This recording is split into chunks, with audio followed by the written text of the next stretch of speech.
Silakan, kita sudah live. Shalom, shalom, shalom. Selamat pagi negeriku yang tercinta Indonesia. Dan selamat sore menjelang malam bagi saudara-saudari kami yang terkasih di dalam Tuhan Yesus yang berada di negara Eropa, Amerika dan sekitarnya. Bersama kami Renungan Pagi sama Adonai.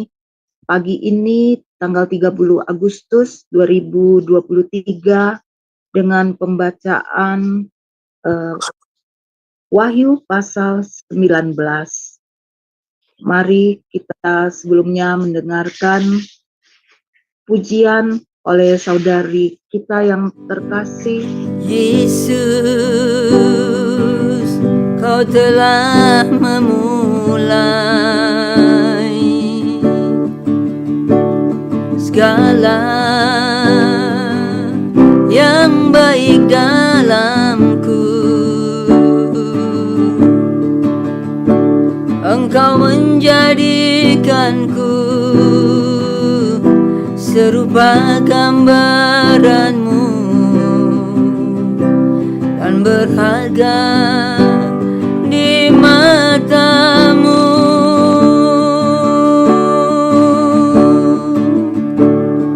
Yesus, Kau telah memulai karya yang mulia dalamku. Kau berikan hidup-Mu sebagai ganti dosaku. Karena kasih-Mu padaku,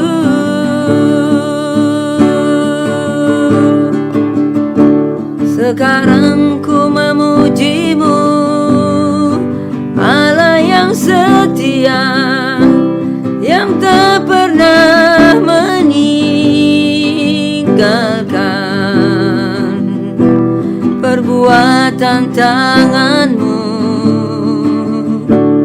Sekarang ku menyembah-Mu, Allah yang mulia, sempurnakan setiap hidupku agar indah bagi-Mu.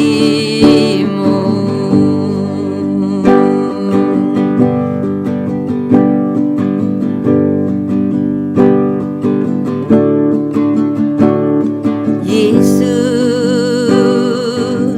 Kau telah memulai segala yang baik dalamku. Engkau menjadikanku serupa gambaran-Mu dan berharga di mata-Mu.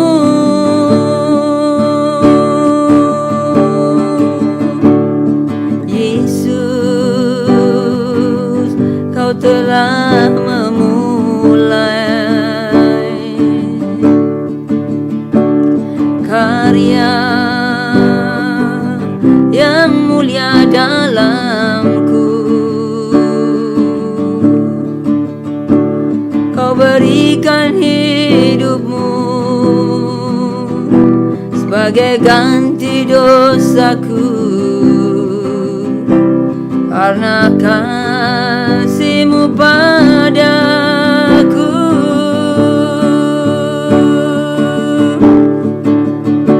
sekarang ku memuji-Mu, Allah yang setia, yang tak pernah meninggalkan perbuatan tangan-Mu. Sekarang ku menyembah-Mu, Allah yang mulia, sempurna sempurnakan segenap hidupku agar indah bagimu.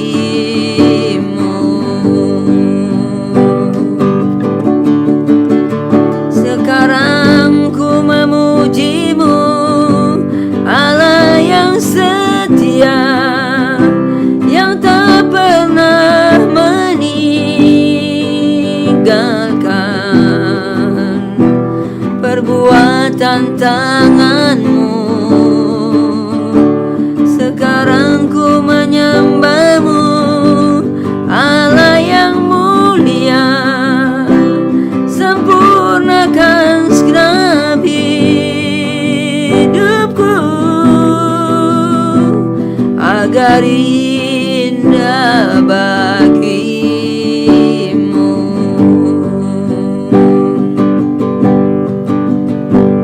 Agar indah bagimu.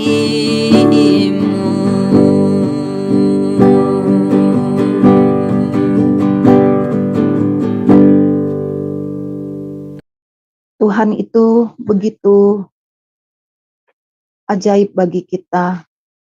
Tanpa Tuhan, kita merasa hampa. Tetapi bila Dia menuntun jalan kehidupan kita, percayalah saudara-saudariku yang terkasih di dalam Tuhan Yesus, kita akan merasakan damai sejahtera melebihi segalanya. Tidak akan pernah kita temukan dimanapun juga. Mari saudara-saudariku yang terkasih, kita bersatu di dalam doa. Selamat pagi Allah Bapa, Allah Putra, Allah Roh Kudus. Terima kasih Engkau kumpulkan kami kembali. Engkau yang memberi kekuatan kepada kami. Engkau yang memberi tenaga dan kuasa, bahkan tanda-tanda dan mujizat, sign and wonders, menyertai pelayanan kami pribadi lepas pribadi, menyertai kehidupan kami pribadi lepas pribadi. Engkau selalu berjalan di sebelah kanan kami. Sesuai firman-Mu, Mazmur 121, Engkaulah penjaga Israel yang tidak pernah terlelap dan tidak pernah tertidur bagi kami. Engkau selalu menjaga kami, bahkan janji-Mu dari segala kecelakaan. Tuhan, kami mengucap syukur pada pagi ini Engkau memberi kami kekuatan untuk mendengarkan kupasan Kitab Wahyu pasal 19. Biarlah kami yang berdoa, kami yang memuji menyembah-Mu, kami yang membaca firman-Mu, dan hamba-Mu Tuhan, Pak Daniel yang mengupas sharing firman pada pagi ini. Beri kami kekuatan, beri kami Tuhan hikmat pewahyuan yang berasal daripada-Mu. Dari awal pertengahan sampai akhir, kami serahkan di tangan-Mu. Kami minta perlindungan-Mu, perlengkapan senjata terang-Mu bagi kami dan seisi rumah kami. Sehingga kami sepanjang hari ini penuh damai sejahtera sukacita, dan kami bisa Tuhan terjaga karena tangan-Mu yang berlubang paku, membuat kami kuat, sehat sepanjang hari ini. Terima kasih Bapa, kami tolak kuasa-kuasa kegelapan yang mengganggu. Biarlah dalam nama-Mu Tuhan Yesus Engkau kirimkan malaikat-Mu berjaga-jaga dari awal pertengahan sampai akhir renungan pagi ini. Terima kasih Bapa. Inilah doa kami di dalam nama-Mu Tuhan Yesus Kristus kami sudah berdoa. Haleluya, amin. Saudara-saudariku yang terkasih, mari kita membuka kitab Wahyu pasal 19. Pembacaan per perikop akan dibawakan oleh pertama Ibu Heni bergantian dengan Pak Aras. Kami persilakan. Bacaan kita hari ini Wahyu 19. Kemudian atas jatuhnya Babel, ayat 1. Kemudian daripada itu, aku mendengar seperti suara yang nyaring dari himpunan besar orang banyak di surga, katanya, Haleluya! Keselamatan dan kemuliaan dan kekuasaan adalah pada Allah kita, sebab sebab benar dan adil segala penghakimannya. Karena ialah yang telah menghakimi pelacur besar itu, yang merusakkan bumi dengan percabulannya, dan ialah yang telah membalaskan darah hamba-hambanya atas pelacur itu. Dan untuk kedua kalinya, mereka berkata, Haleluya! Ya, asapnya naik sampai selama-lamanya. Dan ke-24 tua-tua dan keempat makhluk itu tersungkur dan menyembah Allah yang duduk di atas takhta itu. Dan mereka berkata, Amin, Haleluya. Maka kedengaranlah suara-suara dari takhta itu. Pujilah Allah kita, hai kamu semua hambanya, kamu yang takut akan Dia, baik kecil maupun besar. Perjamuan kawin anak domba 6-10. Lalu aku mendengar seperti suara himpunan besar orang banyak, seperti desau air bah dan seperti deru guru yang hebat, katanya, Haleluya, karena Tuhan Allah kita yang Maha Kuasa telah menjadi Raja. Marilah kita bersukacita dan bersorak-sorai dan memuliakan Dia, karena hari perkawinan anak domba telah tiba dan pengantinnya telah siap sedia. Dan kepadanya dikaruniakan supaya memakai kain lenan halus yang berkilau-kilauan dan yang putih bersih. Lenan halus itu adalah perbuatan-perbuatan yang benar dari orang-orang kudus. Lalu ia berkata kepadaku, tuliskanlah, berbahagialah mereka yang diundang ke perjamuan kawin anak domba. Katanya lagi kepadaku, perkataan itu adalah benar, perkataan-perkataan dari Allah. Maka tersungkurlah aku di depan kakinya untuk menyembah Dia. Tetapi Dia berkata kepadaku, janganlah berbuat demikian. Aku adalah hamba sama dengan engkau dan saudaramu yang memiliki kesaksian Yesus. Sembahlah Allah, karena kesaksian Yesus adalah roh nubuat. Ayat 11, firman Allah. Lalu aku melihat sorga terbuka.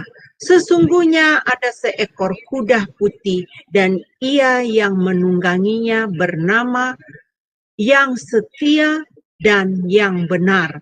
Ia menghakimi dan berperang dengan adil. Dan matanya bagaikan nyala api dan di atas kepalanya terdapat banyak mahkota dan padanya ada tertulis suatu nama yang tidak diketahui seorang pun kecuali ia sendiri. Dan ia memakai jubah yang telah dicelup dalam darah dan namanya ialah firman Allah. Dan semua pasukan yang di sorga mengikuti dia. Mereka menunggang kuda putih dan memakai lenan halus yang putih bersih.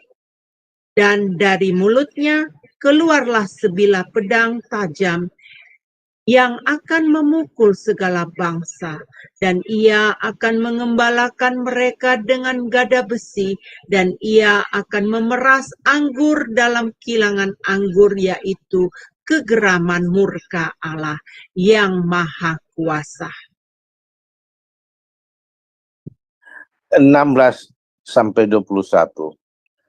Dan pada jubahnya dan pada pahanya tertulis suatu nama, yaitu Raja segala raja dan Tuhan di atas segala Tuhan.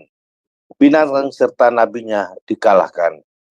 Lalu aku melihat seorang malaikat berdiri di dalam matahari, dan ia berseru dengan suara nyaring kepada semua burung yang terbang di tengah langit, katanya, marilah ke sini dan berkumpullah untuk turut dalam perjamuan Allah, perjamuan yang besar, supaya kamu makan daging semua raja, dan daging semua panglima, dan daging semua pahlawan, dan daging semua kuda, dan daging semua penunggangnya, dan daging semua orang, baik yang merdeka maupun hamba, baik yang kecil maupun yang besar.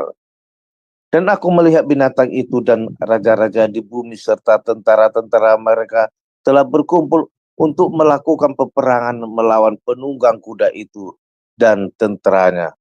Maka tertangkaplah binatang itu dan bersama-sama dengan dia nabi palsu yang telah mengadakan tanda-tanda di depan matanya, dan dengan demikian ia menyesatkan mereka yang telah menerima tanda dari binatang itu dan yang telah menyembah patungnya. Keduanya dilemparkan hidup-hidup ke dalam lautan api yang menyala-nyala oleh belerang. Dan semua orang lain dibunuh dengan pedang yang keluar dari mulut penunggang kuda itu. Dan semua burung kenyang oleh daging mereka. Demikianlah firman Tuhan. Amin.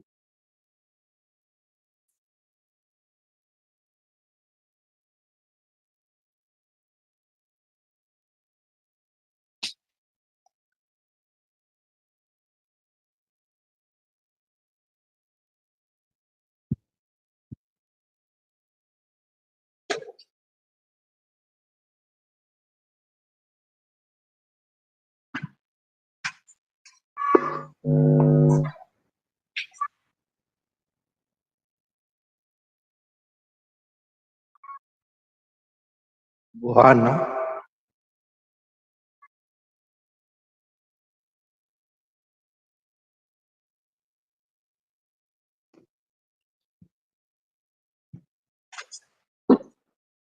Bu Hana terlempar ya. Dia nggak ada sinyal ya. Bu Hana, Mike. Iya, sorry. Mari kita terima kasih Bu Heni dan Pak Aras yang sudah membacakan sharing firman ini. Mari tiba waktunya Pak Pendeta Daniel membawakan renungan di firman Tuhan di pagi ini. Waktu dan tempat kami persilakan. Puji Tuhan. Salam saudara-saudara yang terkasih di dalam Tuhan Yesus. Selamat pagi. Harapan saya Bapak Ibu semua dalam keadaan yang sehat, diberkati Tuhan dengan berkat-berkat yang luar biasa. Nah, pada pagi ini kita sudah membaca firman Tuhan atau sudah mendengar firman Tuhan dari Wahyu pasal 19 ayat 1 sampai ayat yang terakhir. Dan ini merupakan titik balik dari situasi yang ada di dalam pasal 17, pasal 18 ya. Karena di sini kita menikmati satu suasana yang damai, sukacita. Nah, pasal 19 ini Bapak Ibu dibagi oleh Lembaga Alkitab Indonesia ke dalam 4 perikop, dan masing-masing perikop itu mengemukakan pokok-pokok yang memang akan terjadi pada masa tribulasi itu. Tetapi dari bacaan atau dari pasal ini kita melihat peristiwa-peristiwa ini terjadi di 4 tempat. Pertama itu adalah di sorga, ya, tepatnya itu di langit. Ya, tingkat keberapa nggak jelas, tetapi ini bukan sorga yang kediaman Allah itu ya, langit. Lalu tempat yang kedua adalah di awan-awan, di mana Yesus dan pengantinnya, orang-orang percaya bersama-sama dengan dia. Dan yang ketiga itu adalah berlangsung di bumi di akhir masa tribulasi, yaitu kita kenal dengan Perang Harmagedon.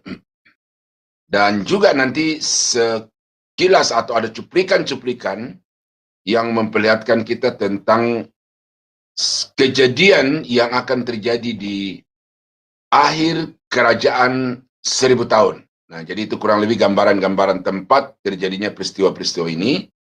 Dan ini kita sudah berada di ujung dari masa tribulasi itu, Bapak Ibu. Nah, perikop yang pertama, ayat 1 sampai 5, itu berbicara tentang suasana sorga.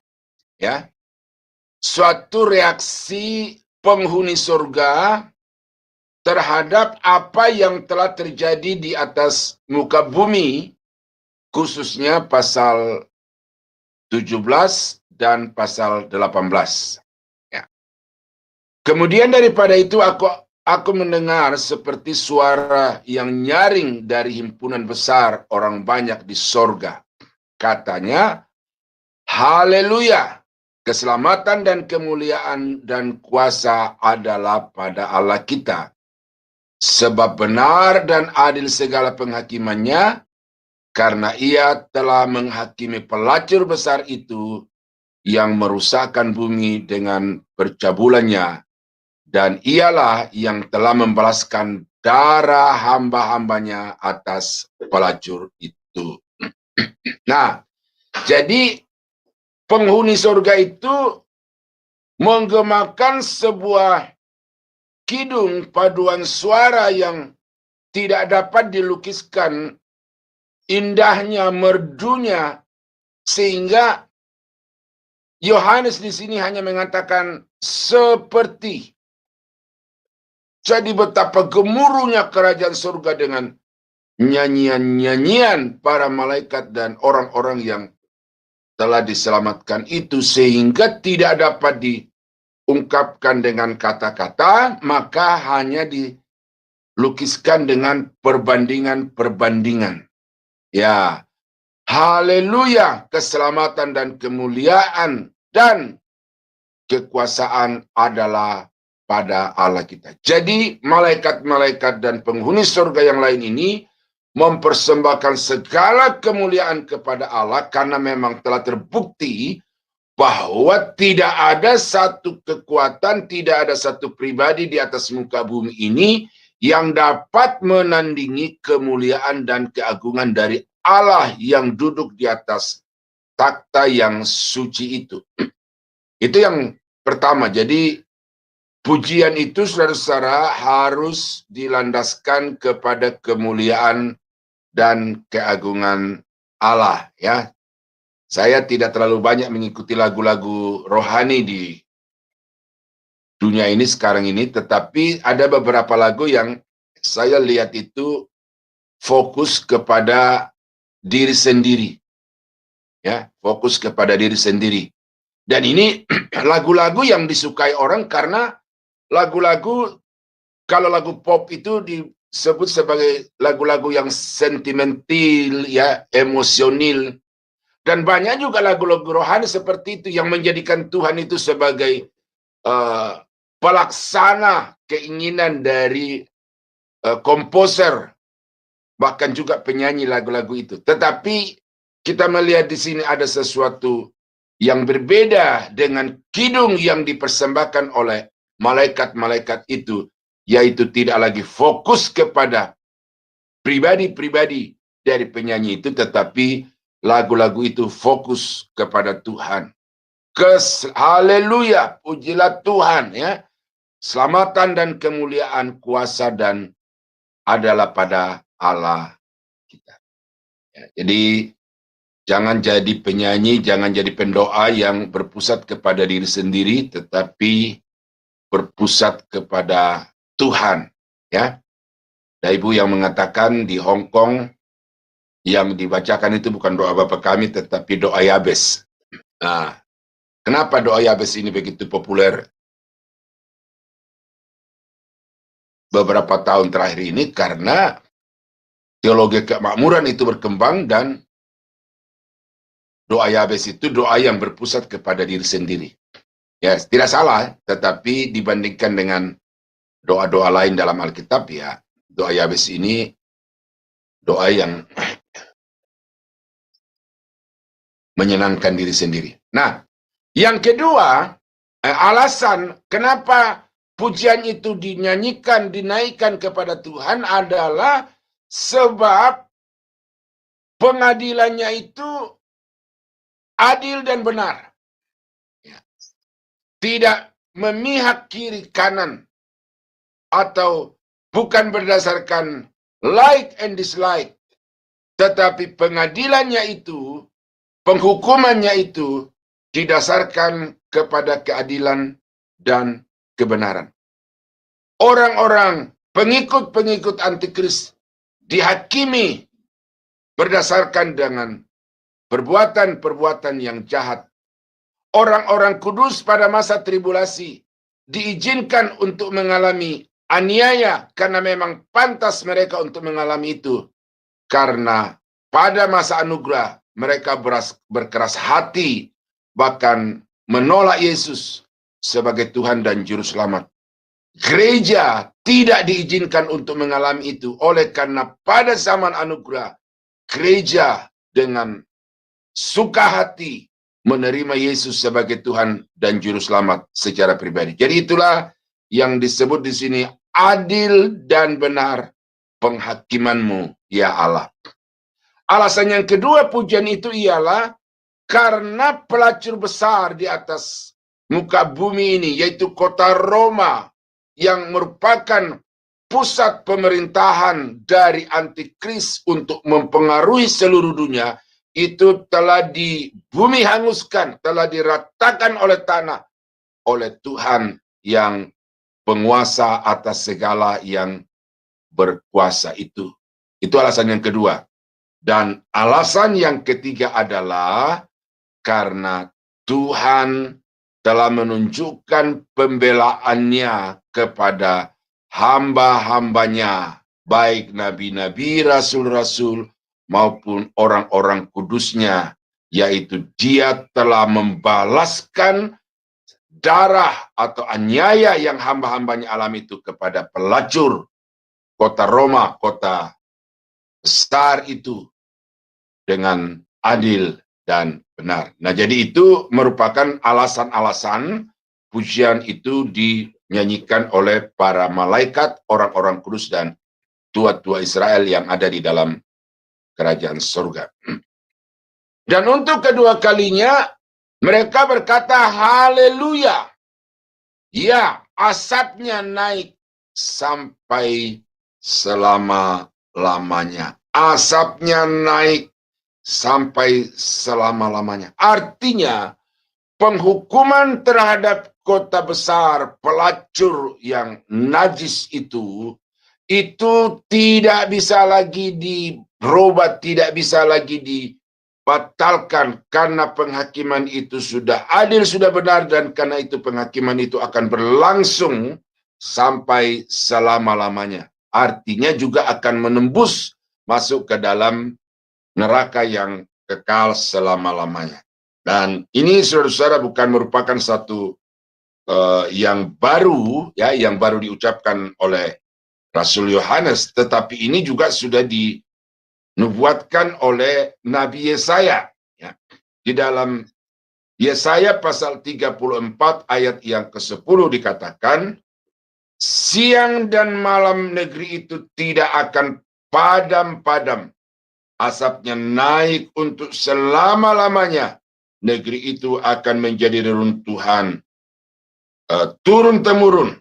Tidak ada orang yang melintasinya untuk seterusnya. Nah, jadi kota Roma dengan itu tidak akan pernah bangkit lagi sebagai kota, baik kota kecil maupun sebagai kota yang besar, karena itu merupakan penghukuman terakhir yang melanda dan menghancurkannya.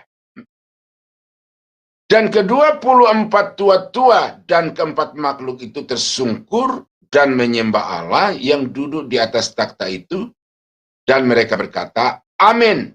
Ya, pasti. Haleluya. Ya, puji Tuhan. Nah, gitu. Jadi itu hanya semacam konfirmasi saja, ya, peneguhan dari 24 tua-tua dan keempat makhluk yang ada di hadapan atau di sekeliling takhta dan yang Maha Kudus itu. Maka kedengaranlah suatu suara dari takhta itu, pujilah Allah kita, hai kamu semua hambanya, kamu yang takut akan Dia, baik besar maupun kecil. Nah, ini datang dari tua-tua yang ada di sekitar takhta yang maha suci itu, menghimbau kepada semua orang-orang kudus supaya mereka mempersembahkan puji-pujian kepada Allah yang duduk di atas takhta yang maha kudus itu dan yang sudah melangsungkan penghukumannya atas pelacur atas kota besar yang adalah Roma. Ya, Roma baru maksud saya gitu ya. Nah, itu bagian pertama dari perikop ini, yaitu reaksi kerajaan surga terhadap penghukuman yang telah berlangsung atas Babel, ya, pelacur besar di pasal 17 dan di pasal 18. Nah, yang kedua, perikop yang kedua itu berbicara tentang Yesus dan mempelainya. Nanti sebentar saya jelaskan, saya baca ya. Lalu aku mendengar seperti suara himpunan besar orang banyak, seperti desau air bah, dan seperti deru guru yang hebat. Katanya, haleluya, karena Tuhan Allah kita yang maha kuasa telah menjadi Raja. Nah, Tuhan kita yang maha kuasa telah menjadi Raja. Ini ditujukan kepada Yesus yang selama dia menjadi manusia, dia teraniaya, dia disiksa, bahkan dia dibunuh, dia diolok, ya. Tetapi sekarang telah tiba waktunya untuk dia berkuasa atas kerajaan-kerajaan di atas muka bumi ini, karena dia akan memerintah sebagai Raja atas segala raja dan Tuhan atas segala Tuhan, meliputi seluruh bumi dan juga bahkan kerajaan sorga. Ya, jadi pemerintahan Yesus itu sudah mulai nyata ketika terjadi rapture itu, pengangkatan itu, turun kembali ke bumi, menginjakkan kakinya di Bukit Zaitun, lalu kemudian akan masuk dalam masa 1000 tahun untuk memerintah sebagai Raja Damai. Ya, itu dimulai sudah dari ketika gereja diangkat di awan-awan. Marilah kita bersukacita dan bersorak-sorai dan memuliakan Dia, karena hari perkawinan anak domba telah tiba dan pengantinnya telah siap sedia. Nah, ingat gambar di awal yang saya sudah berikan itu, bahwa ada masa, ya, periode yang singkat 7 tahun, lalu dibagi 2 di udara, di bumi. Nah, yang kita saksikan ini adalah apa yang terjadi di udara ketika penghukuman di atas bumi itu berlangsung. Dan di udara itu berlangsung perkawinan anak domba Allah dengan pengantinnya. Nah, siapa pengantinnya di sini? Adalah gereja, orang-orang percaya pada zaman anugerah, atau orang-orang percaya dari zaman perjanjian lama, mulai dari Adam dan Hawa sampai kepada detik terakhir Yesus datang untuk mengangkat gerejanya itu. Nah, semua itu adalah pengantin-pengantinnya. Dan sekarang mereka berhadapan dengan mempelai pria, yaitu Tuhan Yesus, dan akan melangsungkan perkawinan anak domba itu. Nah, apa arti perkawinan di sini, saudara-saudara? Ya, perkawinan di sini berbicara tentang penyatuan. Ya. Kalau Kejadian pasal 3 manusia mati itu berbicara tentang perpisahan, atau kalau dalam konteks pernikahan terminologinya adalah perceraian. Allah yang maha kudus, manusia yang berdosa itu putus hubungan atau bercerai, kalau kita baca dari Wahyu pasal 19 ayat yang ke-7 ini, tetapi Wahyu pasal 19 ayat 7 berbicara tentang penyatuan kembali. Ya, istilah-istilah sekarang itu rujuk. Gereja melangsungkan perkawinan di awan-awan bersama dengan sang mempelai laki-laki, yaitu Tuhan Yesus Kristus. Ini adalah hari yang sangat berbahagia, yang sangat didambakan oleh gereja, karena selama gereja ada di tengah-tengah dunia ini, teraniaya, terintimidasi, dikucilkan, bahkan terbunuh. Ya, jadi kita alami sekarang ini di Indonesia, walaupun tidak sehebat dengan yang dulu-dulu, tetapi kita masih terasa bagaimana kita sebagai orang-orang Kristen itu terintimidasi. Tetapi saatnya ketika Yesus datang kembali pada kali yang kedua untuk menjemput gerejanya, maka kita menikmati suatu suasana yang begitu indah, begitu menyenangkan, menyukakan, karena kita menyatu kembali dengan Yesus yang maha suci dan maha sempurna itu. Dan kepadanya di sini adalah mempelainya itu yang sudah siap sedia, dikaruniakan supaya memakai kain lenan halus yang berkilau-kilauan dan yang putih bersih. Jadi semua orang-orang kudus pada waktu itu mengenakan kain lenan halus yang putih berkilau-kilauan, yang mencerminkan atau menyatakan tentang perbuatan-perbuatan yang mereka lakukan di atas muka bumi ini di dalam kekudusan dan kesalehan itu. Nah, jadi perbuatan-perbuatan saudara itu, saudara, terpantau, bahkan terekam. Ya, ini saudara mesti hati-hati, perbuatan terpantau dan direkam. Bahkan bukan hanya kata-kata, bukan hanya perbuatan, tetapi juga kata-kata, niat hati. Maka Paulus mengatakan, kita semua akan menghadap takhta pengadilan Kristus untuk mempertanggungjawabkan semua yang kita kerjakan selama ada di tengah-tengah dunia ini, baik ataupun jahat. Nah, tetapi pengadilan yang berlangsung bagi Yesus ini, yang dilangsungkan Yesus bagi gerejanya ini bukan penghakiman masuk neraka atau masuk surga, tetapi penghakiman untuk mendapatkan pahala atau mahkota itu. Nah, jadi karena itu saudara-saudara, maka senantiasalah menjaga perbuatan-perbuatan, menjaga tutur kata, maksud hati dan rancangan pikiran, supaya ketika hari itu tiba, maka saudara adalah orang-orang yang masuk di dalam kelompok yang berbahagia karena mendapatkan mahkota-mahkota dari Yesus sang hakim yang adil. Nah, ada yang tidak dapat apa-apa, saudara-saudara ya, tidak dapat apa-apa, seperti dalam 1 Korintus pasal 3, ya, karena seperti diselamatkan dari dalam api. Selamat, tetapi tidak ada pencapaian-pencapaian di dalam hidupnya.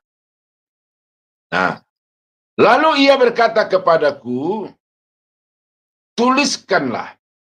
Ya, malaikat itu berkata kepada Yohanes, tuliskanlah. Berbahagialah mereka yang diundang ke perkawinan anak domba.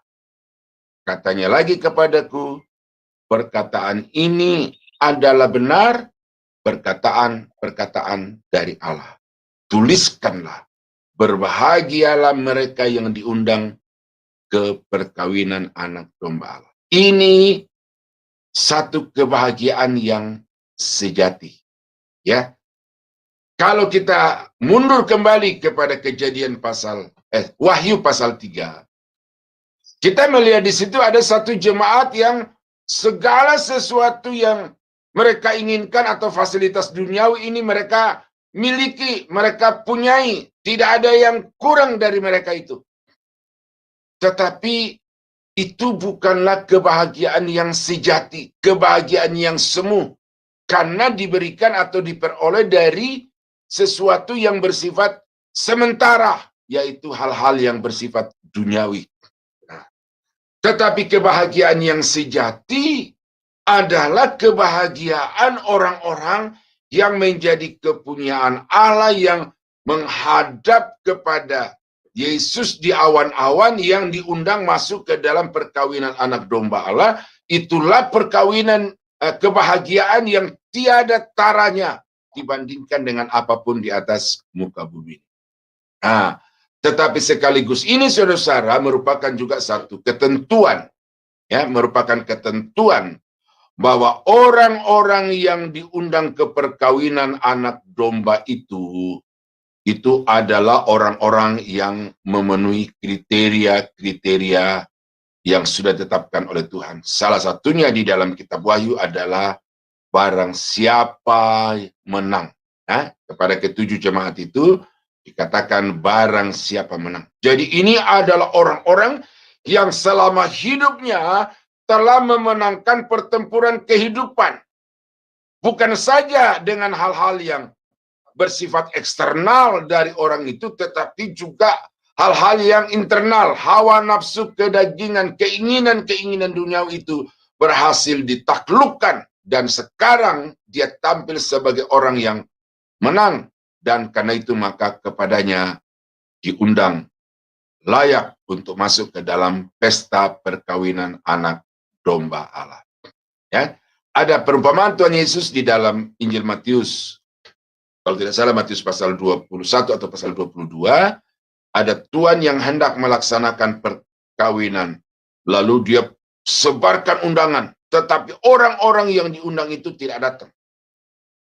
Nah, karena jamuan perkawinan ini sudah tersedia, sementara undangan yang dihormati itu tidak datang, maka kepada hamba-hambanya itu diperintahkan pergi ke semua pinggir-pinggir jalan, tikungan-tikungan jalan, dan bawa semua orang untuk datang menikmati pesta yang sudah disediakan ini. Maka semua orang itu datang.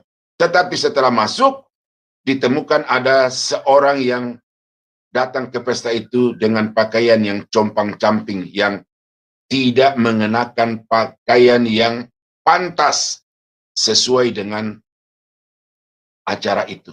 Maka dikatakan, ikatlah orang itu, bawa keluar, dan campakkanlah ke dalam dapur api yang menyala selama-lamanya. Mengapa, saudara?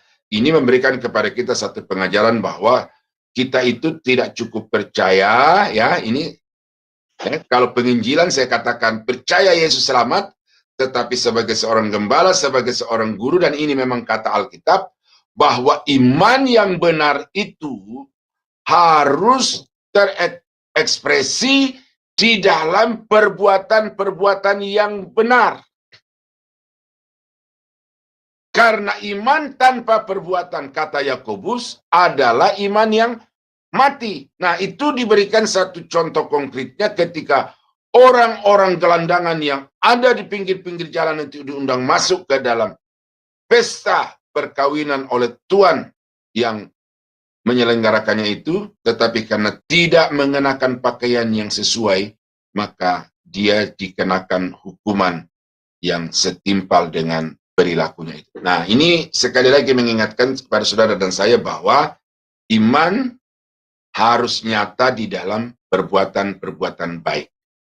Ya, ini bedanya saya, doktrin saya dengan doktrin keselamatan dari Pak Erastus Sabdono dan juga banyak kelompok yang lain, bahwa perbuatan baik itu merupakan bagian dari proses keselamatan. Supaya orang selamat, maka dia harus berbuat baik. Kalau saya, perbuatan baik itu merupakan akibat dari iman yang menyelamatkan. Respon terhadap anugerah Allah adalah iman. Dan bukti daripada iman itu adalah melakukan perbuatan-perbuatan yang benar. Karena itu Paulus kepada jemaat di Filipi, dalam Filipi 2:12 dikatakan, tetaplah kerjakan keselamatanmu. Buktikanlah dari hidupmu bahwa kamu itu adalah orang-orang yang sudah diselamatkan. Nah, jadi itu saudara menjadi satu relevansi atau aplikasi bagi kita sekarang ini. Kita harus mempersiapkan diri supaya kita betul-betul layak untuk diundang masuk ke dalam perkawinan anak domba itu. Nah, apalagi hidup kita ini masih sedang berproses, saudara ya. Kita belum sampai kepada titik akhir kehidupan, dan karena itu ini merupakan kesempatan bagi saudara dan saya untuk berinvestasi agar hidup saudara nanti, saudara akan mendapatkan balasan yang setimpal dari Tuhan. Ya. Ya. Ayat yang ke-10. Maka tersungkurlah aku di depan kakinya, depan kaki malaikat itu. Tetapi ia berkata kepadaku, janganlah berbuat demikian. Artinya penyembahan itu ditolak oleh malaikat itu. Dan dia tidak mau menerima, karena dia sadar dia tidak berhak atas sikap Rasul itu. Aku adalah hamba, sama dengan engkau dan saudara-saudaramu. Jadi, malaikat dan manusia di dalam konteks penyembahan itu sama posisinya. Sama-sama yang berkewajiban untuk memberi pujian, kemuliaan, hormat bagi Allah. Malaikat tidak berhak untuk menerima itu dari manusia. Nah, ini yang benar. Tetapi kalau kita baca di dalam surat Rasul Paulus, itu ada kelompok-kelompok orang yang menjadikan malaikat itu sebagai objek sembahan. Nah, karena itu Paulus menentang itu. Jangan kamu mengikuti pola-pola ibadah, pola-pola liturgi seperti itu, yang berkancang kepada penglihatan-penglihatan dan menyembah kepada malaikat-malaikat. Ya, aku sama seperti engkau dan saudara-saudaramu yang memiliki kesaksian Yesus, yang hanya bersaksi tentang Yesus. Jadi saya tidak berhak untuk menerima penyembahanmu, hai Yohanes. Karena itu sembahlah Allah, karena kesaksian Yesus adalah roh dan nubuatan. Ya, sembahlah Allah, karena semua yang terjadi di dalam kehidupan Yesus itu tepat seperti yang telah dinubuatkan oleh nabi-nabi dalam perjanjian lama dan juga di dalam perjanjian baru. Jadi segala kemuliaan hanya bagi Yesus, Tuhan dan Juru Selamat umat manusia. Nah, itulah saudara, kisah yang berlangsung di awan-awan ketika Yesus bertemu dengan umatnya, gerejanya yang percaya pada zaman anugerah. Nah, ayat yang ke-11 ini memberikan kepada kita penjelasan secara khusus tentang Yesus itu, tetapi bukan lagi sebagai pengantin laki-laki, tetapi dia datang sebagai seorang pahlawan yang gagah perkasa, ya. Lalu aku melihat surga terbuka, sesungguhnya ada seekor kuda putih, dan ia yang menungganginya bernama Yang Setia dan Yang Benar. Yang setia dan yang benar. Akulah jalan, kebenaran, dan hidup. Itu yang benar. Yang setia itu kalau sudah baca dalam 2 Timotius 2, kalau kita tidak setia, maka dia tetap setia karena dia tidak mungkin mengingkari keberadaannya. Yang setia di situ adalah Yesus. Ia menghakimi dan berperang dengan adil. Nah, jadi Yesus ini penunggang kuda putih yang nanti akan mengalami kemenangan yang luar biasa. Nah, ini yang saya sudah pernah sebutkan ini ketika saya membahas tentang Wahyu pasal 6 yang kuda putih, ya. Manipulasi, tipuan, Mesias palsu, damai yang palsu. Karena penunggangnya adalah si jahat, malaikat jahat yang tampil sebagai seorang raja yang gagah perkasa, berpakaian putih dan bermahkotakan, kemana saja pergi, dia menang. Tetapi karena itu berada di dalam konteks pencurahan murka Allah yang dinyatakan dengan meterai, maka itu pasti adalah iblis. Nah, tapi ini penunggang kuda putih di dalam Wahyu pasal 19 ayat 11 ini, inilah yang asli, yang murni, yang benar. yaitu Yesus yang setia dan yang benar itu. Matanya bagaikan nyala api, dan di atas kepalanya terdapat banyak mahkota, dan padanya ada tertulis satu nama yang tidak diketahui seorang pun kecuali ia sendiri. Nah, jadi saya tidak perlu menjelaskan ini, karena Yohanes sendiri tidak menyingkapkan dan Tuhan tidak menyatakan itu kepada Yohanes. Itu nama yang hanya dia yang tahu. Tetapi di dalam ayat yang ke-13 ada sedikit bocoran, ya. Dan ia memakai jubah yang telah dicelupkan dalam darah dan namanya. Tuh, darahnya sendiri dan namanya sendiri. Nah, siapa itu? Ialah firman Allah, Yesus Kristus itu. Nah, makanya saudara-saudara, ya, firman di dalam Yohanes 1 ayat 1 itu bukan kata-kata bunyi yang keluar dari mulut Allah, Theos, tetapi kata-kata atau firman atau logos di dalam Yohanes pasal 1 ayat 1 adalah firman pribadi yang kemudian menciptakan segala sesuatu yang ada di bawah kolong langit ini. Yang barang siapa yang percaya kepadanya akan diberinya kuasa menjadi anak Allah di ayat yang ke-12. Dan kemudian di ayat yang ke-14 dikatakan, firman itu telah menjadi manusia. Jadi karena itu saya tidak ragu sama sekali untuk mengatakan bahwa Yesus itu adalah Tuhan. Ya.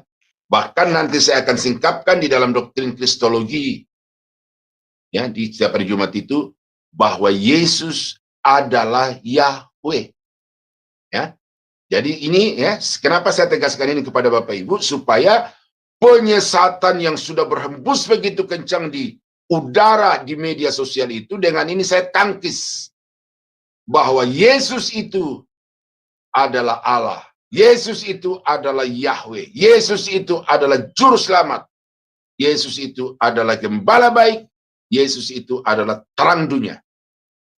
Nah, sekarang saudara mau pilih, mau percaya kepada apa yang saya katakan berdasarkan Alkitab ini, atau percaya kepada apa yang berhembus di udara melalui pendeta yang hebat di Indonesia itu. Tetapi sebagai pribadi saya menghimbau saudara, percaya kepada apa yang saya katakan, yang saya dukung dengan data-data dari Alkitab, ya, bahwa firman itu adalah pribadi, dan pribadi itu adalah Yesus Kristus. Sehingga nama yang agak sedikit dirahasiakan sangat di ayat 12 itu dibocorkan sedikit di ayat yang ke-13. Dan semua pasukan yang di surga mengikuti dia. Mereka menunggang kuda putih dan memakai lenan halus yang putih bersih. Nah, jadi orang-orang suci, pengikut-pengikutnya yang perbuatan-perbuatan mereka saleh itu sekarang menjadi bagian dari pasukan tentara yang dikomandani langsung oleh Yesus pergi untuk melakukan peperangan. Dan peperangan itu akan berlangsung nanti di Harmagedon, ya. Nanti saya akan ulang lagi itu. Tetapi peperangan yang dimasukkan di sini adalah peperangan di akhir masa tribulasi, yaitu peperangan di Harmagedon. Dan dari mulutnya keluarlah sebilah pedang tajam yang akan memukul segala bangsa. Dan ia akan menggembalakan dengan gada besi, dan ia akan memeras anggur dalam kilangan anggur, yaitu kegeraman murka Allah yang Maha Kuasa. Nah, ini saya sudah bahas di beberapa bagian sebelumnya itu. Ini adalah Tuhan melaksanakan penghukuman atas semua musuh-musuhnya di atas muka bumi ini, dan tentara-tentaranya yang terdiri dari 20.000 laksa itu berkumpul di satu lembah, namanya lembah Yosafat, yang kemudian terkenal dengan peperangan Harmagedon. Lalu di situ mereka dibantai sehingga darahnya itu tergenang atau menggenangi daerah itu setinggi kekang kuda. Ya, kekang kuda. Ini saya Karena nanti ada ayat selanjutnya. Dan pada jubahnya dan pahanya tertulis suatu nama, yaitu Raja segala raja dan Tuhan di atas segala Tuhan. Oh ya, saya lompat ini ayat yang ke-15 itu. Dan ia akan menggembalakan mereka dengan gada besi. Akan melangsungkan satu penghukuman dengan tidak mengenal kompromi, gada besi. Tetapi gada besi ini, saudara-saudara, akan berlangsung masuk pada masa pemerintahan Mesias 1000 tahun lamanya itu. Di dalam masa itu, Yesus juga akan memerintah dengan gada besi. Mengapa saya kembali ke sini dari ayat 16 itu? Karena saya mau tekankan ini, pemerintahan Mesias yang 1000 tahun itu berbeda dengan pemerintahan kekal, kekuasaan kekal di langit yang baru dan bumi yang baru. Dan ini yang gagal diidentifikasi oleh sahabat saya itu. Sehingga dia mengatakan bahwa di dalam langit baru, bumi baru itu ada dua kelompok orang. Kelompok orang-orang kudus yang akan memerintah, lalu kelompok bangsa-bangsa yang tidak memerintah, tetapi yang diperintah. Kelompok orang-orang kudus yang sempurna, dan kelompok orang-orang non-kudus atau bangsa-bangsa yang tidak sempurna. Nah, itu gagal mengidentifikasi mana pemerintahan mesianik yang berlangsung di langit dan bumi yang sekarang ini, dan mana pemerintahan Yesus di langit dan bumi baru. Nah, gada besi itu, penghukuman, pembunuhan itu masih terjadi di pemerintahan mesianik yang 1000 tahun itu. Ya, jadi itu supaya saudara bisa melihat dengan jelas bahwa kerajaan 1000 tahun itu tidak melambangkan kepada kerajaan kekal di langit baru, bumi baru, tetapi kerajaan 1000 tahun itu sendiri adalah satu masa periode pemerintahan Yesus di atas muka bumi ini, dengan memerintah bangsa-bangsa dari segala bangsa, dan mereka itu akan mengalami pemerintahan yang adil dan benar. Yang bersalah akan dihukum, yang benar akan dibiarkan untuk menikmati suasana di dalam kerajaan damai itu. Nah, baru lompat ke ayat yang ke-16, ya, bahwa pada jubahnya dan pada pahanya tertulis suatu nama, yaitu Raja segala raja dan Tuhan atas segala Tuhan. Itulah saudara ya, kemenangan dari Yesus Kristus di peperangan akhir, di akhir masa tribulasi, yaitu perang Harmagedon. Nah, ayat yang ke-17, ini perikop yang keempat, ini berbicara tentang penghukuman terhadap antikris itu. Lalu aku melihat seorang malaikat berdiri di dalam matahari, dan ia berseru dengan suara nyaring kepada semua burung yang terbang di tengah langit. Katanya, marilah ke sini dan berkumpullah untuk turut dalam perjamuan Allah, perjamuan yang besar. Ya, ini perjamuan yang sangat unik. Makanya dikatakan di dalam kitab Daniel bahwa peristiwa yang akan terjadi pada masa tribulasi ini adalah peristiwa yang belum pernah terjadi yang seperti itu sebelumnya, dan tidak akan terulang lagi. Karena ini merupakan satu peristiwa yang memang sangat-sangat unik, satu-satunya, dan tidak ada yang lain. Nah, mengapa? Karena ini perjamuan besar yang disediakan Allah, ya. Dan ini apa menu? Ini prasmanan ini, Bapak Ibu ya. Kalau kita diundang ke pesta-pesta prasmanan itu terhormat ya, daripada di kotak-kotak lalu dibagi-bagi kayak apa gitu ya. Nah, ini prasmanan ini. Supaya kamu makan daging semua raja, dan daging semua panglima, dan daging semua pahlawan, dan daging semua kuda, dan daging semua penunggangnya, dan daging semua orang, baik yang merdeka maupun hamba, baik yang kecil maupun yang besar. Ya. Merdeka di sini adalah orang-orang kaya yang sanggup untuk membeli budak-budak itu. Merdeka di sini bukan orang yang diselamatkan ya, bukan, tetapi orang-orang yang menjadi tuan-tuan secara dunia ya. Nah, mereka semua itu akan dihukumkan dan mereka itu akan menjadi hidangan yang sangat lezat, menyenangkan, menyukakan bagi burung-burung yang berterbangan di udara di bawah kolong langit ini. Ya. Dan aku melihat binatang itu dan raja-raja di bumi serta tentara-tentara mereka telah berkumpul untuk melakukan peperangan melawan penunggang kuda itu dan tentaranya.